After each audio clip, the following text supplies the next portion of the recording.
As the exhuming of bodies in the 800-acre piece of land in Shakahola, believed to be owned by Pastor Paul Makenzie, continues, Director of Public Prosecution Nurdin Haji will be banking on the evidence collected by the Directorate of Criminal Investigation under Amin Mohammed to prosecute Makenzie. The state proceeds to ask this person to be charged for murder. In murder cases, proof must be that there must be malice aforethought, that there was planning on killing these people. You have to prove what you call manslaughter, and the degree of proof is very high. But manslaughter, whereby you've caused death due to negligence or due to failure to take a certain action, it's very easy to prove it. Some law practitioners, however, warn that it might not be as easy as it looks, and the police will have to front irrefutable evidence for a successful prosecution. There is a recent case, the case of the confessed killer, Philip Onyancha.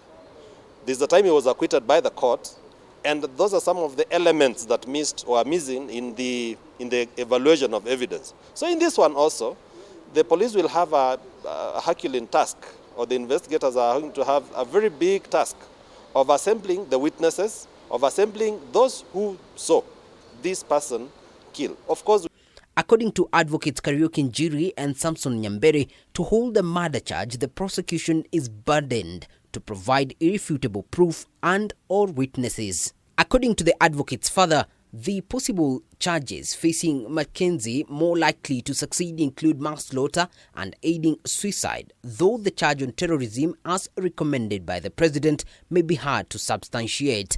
If they have people who are converts, who have now disowned the cult and are now talking plainly, that is when we can say that maybe a charge of terrorism or a charge of whichever nature can stand against this culprit who is in police custody.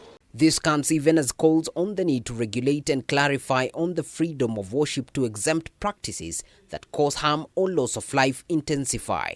We also need to bring a regulation, a law that would be able to regulate the type of teachings people are getting, religious or whichever side.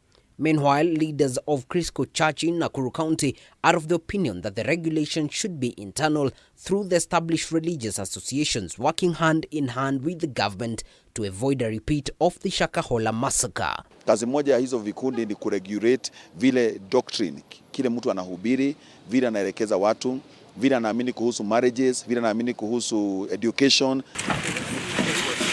For K24, I'm David Kagina.